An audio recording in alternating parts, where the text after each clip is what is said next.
Jacob, we're going to start with you. All right. So we're going to put you through your bases. So here is be where your customers are. This is an axiom that all startup founders need to know. When you see this based on your experience, what does this mean for you? How have you applied it? Yeah, I think the one of the struggles early for me was because I didn't know who my customer was, I couldn't be where they were.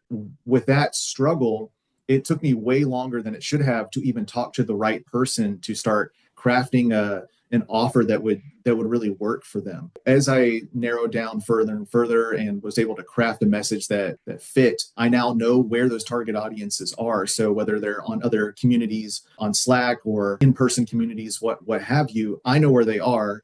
So I can speak with them, I can pitch them new ideas, new offers, or anything, because I have a community of people that I'm around consistently to keep getting that touch, have a pulse on the community, and continue to iterate off of that. Ryan, break that down for us. What do we need to learn from what Jacob did? And what are some other things that you need to explain to us so that we can go and be where our customers are? Look, I think Jacob alluded to it. Being in the wrong place waste time and money, right? If we don't focus our marketing efforts on the platforms, events, communities that our customers are already using, we're fighting an uphill or potentially fruitless battle, right? It's generally not a matter of like, oh, none of my customers are here, but it could be, right? You could end up just like absolutely shooting in the dark. When we understand who our customers are, and if we've done those steps that we talked about to know who our customers are, one of the things we should have done is go out and observe those behaviors. So we should already know, are they on LinkedIn? Do they watch TikTok? Do they read industry newsletters? Figure out where they spend their time, right? Then test. Right. So often I see founders just like, but test based on that research. Test based on what you've already observed, right? If they're not spending any time on LinkedIn, we don't need to test LinkedIn to find out if it'll work, right? Just start with what's obvious. We might find out that there's an opportunity on LinkedIn, but start with the most obvious. There was this phrase, I don't know where my dad heard it. It cracked me up. When you hear hoofbeats, think horses, not zebras. Go with the most obvious answer. Now, like everything that requires context, because if you're on the savannah, it's probably zebras. But in Ohio, where we were the first time I heard him say this, it was definitely more likely to be horses. So just start with the most obvious places. Start small. Test a few of the channels and then, see what's going on, right? Just work through it and then double down on what works. So we talked about this a couple weeks ago when we went through traction a bit, but it is super important. Things that we will see, two things. The two deaths of early marketing budgets are we test way too much, we test way too many things, and we get a bunch of false negatives. We don't put enough investment into anything. The other one is we select a single channel, sometimes arbitrarily because we think that's what it is without doing the observation, without really understanding where people hang out, or it's the channel we're most comfortable with, right?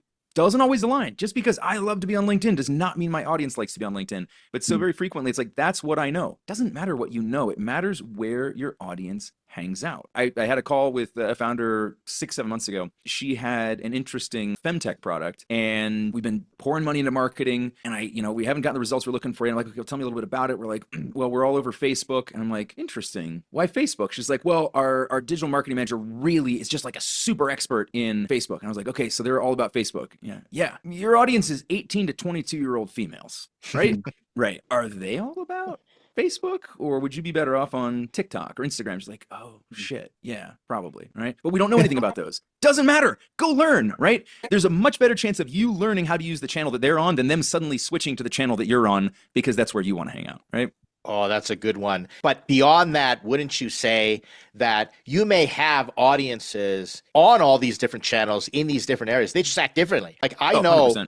like I'll get someone come to me, and if they come to me through YouTube and they're interacting with YouTube, they fundamentally act different than someone on Reddit and then someone on LinkedIn. Those are the main channels. And so I have to adjust, and they're all viable, but I just have to understand that where they are often determines their behavior, back to you saying observe their behavior, and sort of the value or how I need to incorporate them in terms of my strategy. Yeah. Let's add to that. So be where your customers are. Yes. You want to take it a step further? Be where your customers are and are most likely to take the kind of actions you want them to take. Yeah. Right? If we know that they exist in multiple places, cool. Unless we're going to violate physics, we can't be in those places at the same time. Let's pick our place, but let's pick the one that's most likely. So I often talk about like thinking through, and I don't want to get too far down this rabbit hole, but think through what's the mindset of your customer when they're on that particular platform, right? If they're on both LinkedIn and Facebook and you sell a B2B solution, you're much better off on LinkedIn where they're in work mode, they're leaned in, and they're thinking about work solutions. If you sell a I don't know, family handbook product. Probably better on Facebook because they're leaned back. They're thinking about home time. They're doing this at 9:30 to 11:30 at night. Much better, right? So think about what the mindset of your user is when they're on that platform, which helps you to inform a couple of things. Like you may only have them on one platform, cool, but think about why they're there. Think about what they want to accomplish while they're there, and make sure, to your point, Ed, that what you're doing, modify your behavior to suit what's applicable to that platform, but be where they are. But Ryan, let me make this a two-part question, okay? One, should you go all in on one platform and try and find one platform? And then two, Ryan, LinkedIn, these social media platforms, it's a natural way. They're super saturated. So what about offline platforms or alternative platforms, looking outside of where everybody typically goes? And maybe you don't have as big of an audience. Should we try and dominate that platform? Look, at the early stages, most startup companies are not going to have the luxury of hedging our bets. Right? Yeah. We don't have the budget for it. Most of us don't have the budget for one channel to really fully utilize it. The idea that we're going to spread those around is where the false negatives come from, right? Mm-hmm. So beware that trap. Yes, stick with one channel. I know oftentimes they're like, oh, but we don't want to be reliant on one channel. You hate money, right? At the early stages, we just have to go with what's working. Work that channel until it plateaus. Work it a little harder, see if you can break through that ceiling. If you can't, then maybe it's time to branch out. Your early traction channel is the one that works best and fastest for you with the resources you currently have. Over time, those resources change. It may also not be the biggest channel. It may plateau really early. It may only get you your first 100 customers and you need 10,000, but it got you your first 100 customers. Mm-hmm. All right. So at the point where you can say through data and experimentation that we've plateaued, now it's time to branch out, not before. Right? Well, Facebook's starting to work. I guess we figured that out completely. Let's go over here instead. No, you gotta stay home. Stay where your people are. To your question about alternative platforms, non-digital stuff, absolutely. But go back to the core of this question. Be where your people are. We have a cool hardware startup on Startups.com who is pitching a solution specifically geared towards people who commute. I won't be more specific than that. We talked about the fact that he could use billboards, bench signs, bus signs, because the people that he's specifically targeting will actually pass those. They will see those things, right? Would I suggest that for the vast majority of our products and our people? Probably not, because they're not engaged. These folks, this particular product is focused on a commuter population that has a particular problem, specifically around commuting. So it ties together so nicely with what he's doing that it fits really well. And you brought up a good point about commuting, because it reminds me, I was just doing some customer discovery. We're doing some research, and we're talking about how Asian audiences in the Philippines, Vietnam, we're talking about sort of global domination plan. They spend all this time on trains. So therefore they can scroll through their phones. And that's the reason TikTok is, huge over there. And certain types of formats like scrolling is normal for them. And we just agreed that's not going to work over here, because here, you don't sit on trains, you commute, and therefore podcasts, so audio format. So we start to brainstorm, hey, do we need to do more audio format type stuff, because we observe the behaviors of the people in these channels, in these places. 100%. Know your customers, know where they are, know what they do, and then show up. Jacob, what channel platform are you honing in on? Where are you going to dominate? I'm curious.